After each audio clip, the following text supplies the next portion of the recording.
Of all the religious orders that have graced the world with their presence and given glory to God through prayer and charitable works, none have matched the greatness and splendor of the Franciscans, he says with absolutely no bias whatsoever, including everything from kings and queens to outcasts of society, learned doctors of the church to simple men and women with little education, the married with families and chaste virgins alike.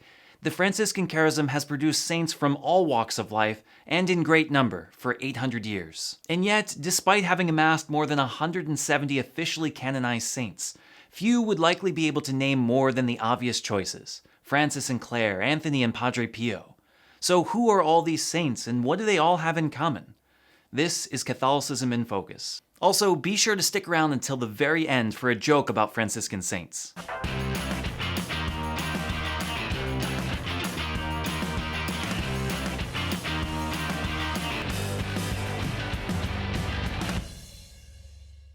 With a list as long as we have, capturing them all in one video, and finding someone actually interested in learning about each, is a task only fit for the holiest of saints. And while I am certainly striving to be a saint one day, I ain't there yet. For that reason, why don't we narrow the list down to 7 saints you should know. Number 1, Angela of Foligno. If life were a race to sainthood, Angela was someone who stumbled out of the gate and got lost along the way. Born in 1248 to a wealthy family, it is said that she lived a fairly superficial life, only concerned with wealth and comfort. As a young woman, she married a rich man and had a few sons, but her desire for wealth and comfort made her a rather neglectful mother living a disorderly life. In her late 30s, though, something began to change. Some say that she had a vision of St. Francis, others that she encountered a holy Franciscan, but the result was the same. She began to reevaluate her life, seek penance for her sins, and live a life of charity. In 1288, after her mother, husband, and sons all died from a plague, she decided to devote herself full-time to the life of the poor. Vividly able to recognize Christ in the lepers and outcasts of her day, she wrote such extraordinary mystical writings that she earned the title of Teacher of the Theologians. Canonized in 2013 by Pope Francis, the Church celebrates her feast each year on January 4th and remembers her as the patron saint of widows and those afflicted by sexual temptation. Number 2. Lawrence of Brindisi. Whereas it took Angela of Foligno more than half her life to show signs of sainthood, Lawrence of Brindisi seemed destined from the start.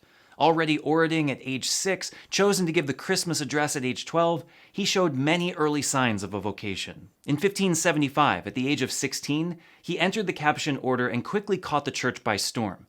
Extremely gifted in languages, he studied Latin, Hebrew, Greek, German, Bohemian, Spanish, and French, and became a prolific student of the Bible and its ancient text, as well as writing many texts himself throughout his life. But Lawrence was not simply a bookworm. He lived much of his life as a dedicated missionary and respected leader, establishing missions throughout Germany and Austria, reconciling Protestants to the Catholic Church, and serving many years in leadership for the Capuchin order. Canonized a saint in 1881 and named a doctor of the Church in 1959, much of Lawrence's works have yet to be discovered in the English world, but as a church, we celebrate his exceptional commitment to the mission of Christ on July 21st each year.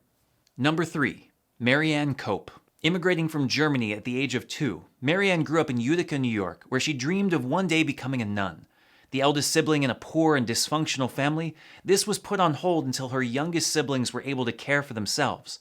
In 1862, she finally joined the Sisters of the Third Order of St. Francis in Syracuse, New York, where she began as a teacher.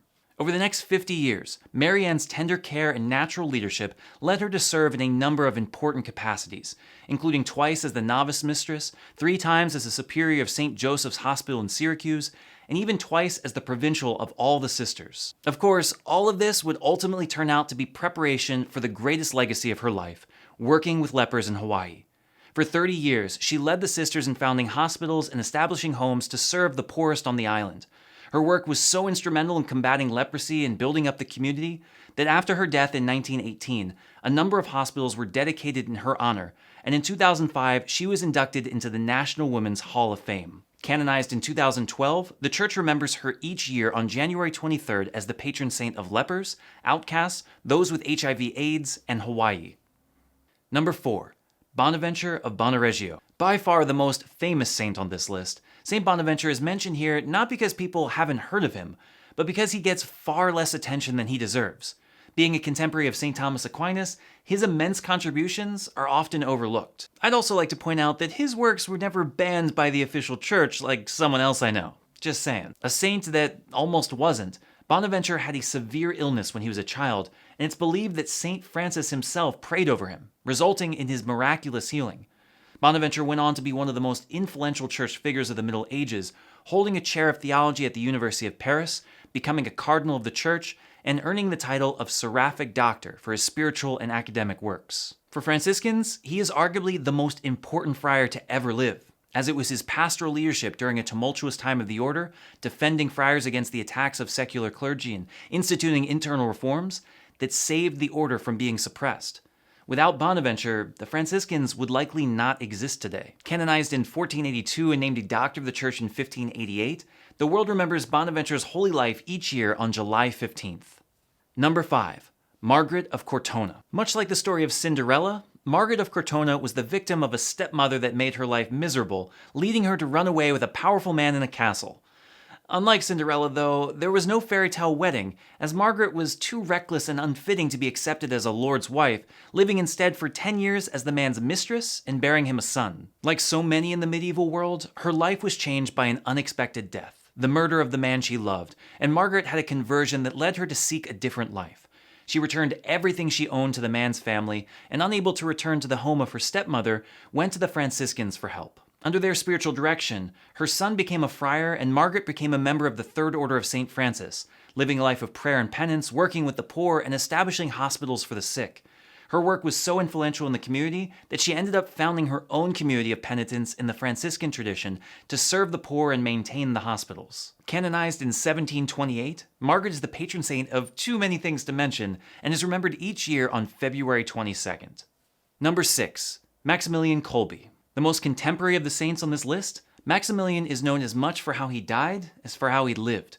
A conventual Franciscan from Poland and a prisoner of the concentration camp in Auschwitz during World War II, Maximilian famously gave up his life so that another prisoner could live. Some would argue that it was what he had come to expect from his life all along. At the age of 12, he had a vision of the Blessed Virgin Mary in which she offered him 2 crowns, a white one signifying purity and a red one signifying martyrdom. His response at the age of 12, "I choose both." It was undoubtedly this fervor for the faith that influenced how he lived as a priest, teacher, missionary, publisher, radio host, and protector of refugees, as well as how he died, a selfless martyr who stood up to injustice and offered himself as a sacrifice for others. Canonized in 1982, Maximilian is remembered on August 14th each year as the patron of families, imprisoned people, journalists, the pro-life movement, and amateur radio hosts. And finally, number 7. Elizabeth of Hungary. While others on this list may have known comfort and security in their early lives, none compare to that of Elizabeth, the daughter of King Andrew II of Hungary and the wife of King Ludwig, herself a queen at the age of 14 and the loving mother of 3.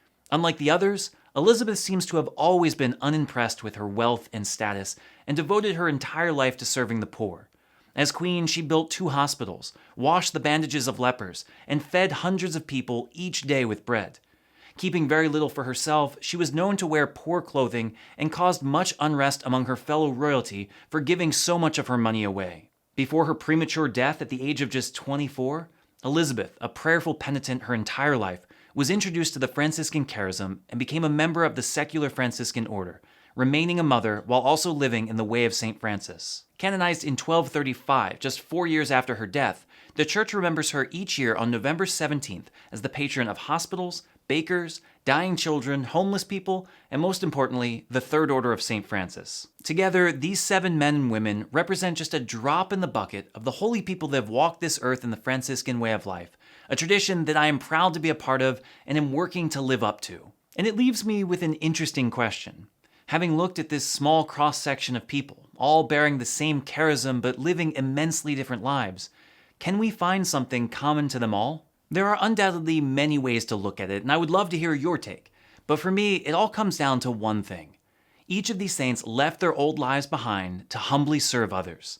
Unlike most other orders, the Franciscans were not founded to do a particular task or fulfill a certain mission. We were founded simply to live the gospel as the little poor ones, those who were willing to give up their wealth, status, and power to be lesser than others for the sake of Christ. Have we all lived up to that intention? Absolutely not. Our 800-year history has seen just as many overinflated egos, selfish leaders, and freeloading hypocrites as any other order. Simply joining a Franciscan order, putting on a habit, does not make one holy. And yet, I do think that there's something to it. I know that I might be a bit biased, but the lives of these holy men and women, the sheer number of it all, speak to something fundamentally right about what we at least strive to become. Being a Franciscan may not make one a saint, but devoting your life to what we claim to value, what has guided the lives of so many saints, is the purest path to sainthood I know.